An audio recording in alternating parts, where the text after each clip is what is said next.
travailler sur le texte théâtral. D'abord, ce qui caractérise le texte théâtral, c'est la double communication, qu'on appelle aussi la double énonciation. On dit qu'au théâtre, il y a une double énonciation. Cette double énonciation, c'est tout d'abord parce que le texte de théâtre est un texte qui est fait pour être lu. Évidemment, on retrouve des dialogues essentiellement dans le texte de théâtre, donc c'est ce qui caractérise n'importe quel livre, mais aussi c'est un texte qui est fait pour être joué, qui est fait pour être vu dans des pièces de théâtre. C'est aussi un spectacle, et ce qui est de l'ordre du spectacle est perceptible par les didascalies. Donc c'est ce qu'on appelle la double communication ou double énonciation au théâtre. Si on s'arrête maintenant sur différents termes techniques qui caractérisent le langage théâtral. D'abord, vous connaissez évidemment les didascalies. Les didascalies, il y en a de plusieurs sortes. D'abord, il y a ce qu'on appelle la didascalie initiale.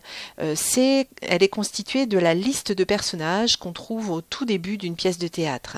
Donc cette liste de personnages est appelée didascalie initiale. Mais également, on parle de didascalie quand on a les numéros des scènes, acte 1, scène première, et même les noms des personnages juste avant les répliques. Tout cela, ce sont des didascalies. Et puis, vous connaissez bien évidemment d'autres types de didascalies. Ici, on a un extrait d'Hernani de Victor Hugo.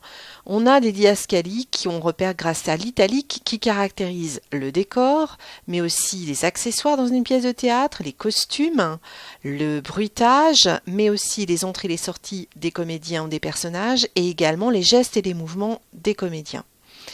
Les types de répliques, parmi celles-ci, il y a aussi le monologue, la tirade, l'aparté et la stichométie. Le monologue, il se repère par quelques signes. Vous avez systématiquement, au début d'un monologue, une indication, une didascalie. Donc ici, on a « seul, se promenant dans l'obscurité », dit du ton le plus sombre. Vous pouvez aussi ne pas avoir de didascalie, mais par contre, quand vous regardez le monologue en question, vous remarquez qu'à aucun moment, il n'y a d'autres personnages sur scène. Donc pour qu'il y ait un monologue, il faut qu'il y ait un seul personnage sur scène, soit une didascalie vous l'indique, soit visuellement vous vous en rendez compte. 3 fonctions pour un monologue. Une fonction d'introspection, le personnage, quand il se parle à lui-même, fait une sorte d'auto-analyse. Une fonction de délibération, il hésite entre plusieurs possibilités, il doit choisir, et c'est pas forcément facile, donc il délibère. Et une fonction dramaturgique, c'est parfois un monologue qui va déclencher tout un tas d'actions par la suite. La tirade. Regardez cet extrait de Don Juan de Molière, vous remarquez qu'il y a tout un tas de répliques, et bien évidemment, les tirades, ce sont les répliques qui sont d'une longueur anormale, qui sont particulièrement longues. Elles ont pour but de convaincre, de persuader, d'expliquer ou même d'avouer quelque chose. L'aparté, comment le repère-t-on ? Eh bien, on le repère par, là encore, une sorte de didascalie. Par exemple, dans le Tartuffe de Molière, on a Dorine en soi-même. Donc en italique, on remarque qu'elle se parle à elle-même. Et bien évidemment aussi, on peut avoir d'autres termes. Par exemple, dans le Barbier de Séville de Beaumarchais, on a l'expression « à part » qui nous signale que le personnage est bien sûr en présence d'autres personnages, mais que la réplique va être dite à voix basse, en tout cas audible par le public, mais a priori non audible par les autres personnages. La stichométie, c'est une succession de répliques courtes. Vous voyez dans les deux cas que les répliques font une ligne, 2 lignes grand maximum, elles sont en tout cas assez courtes. Et puis la conséquence, évidemment, c'est que l'échange est rapide, il est très rythmé.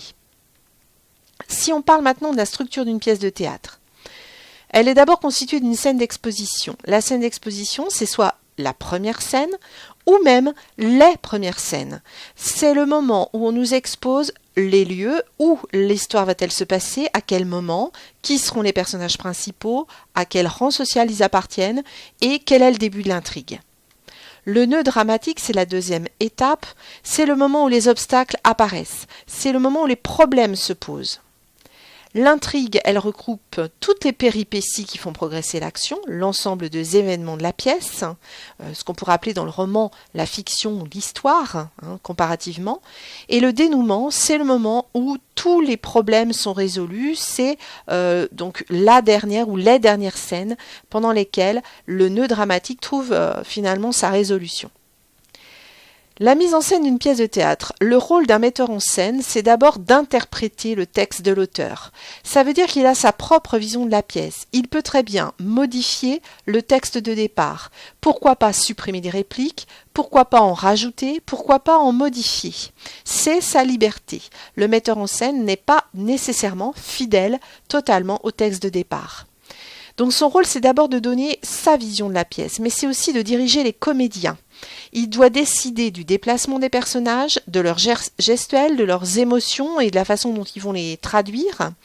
Il doit également choisir les costumes, qui sont fondamentaux au théâtre, le théâtre étant un spectacle, et enfin, choisir les décors et les lumières. Donc vous voyez que le travail de metteur en scène est très varié et très personnel. C'est bien une interprétation de la pièce écrite par un auteur. Voilà ce qu'on pouvait dire pour le texte de théâtre.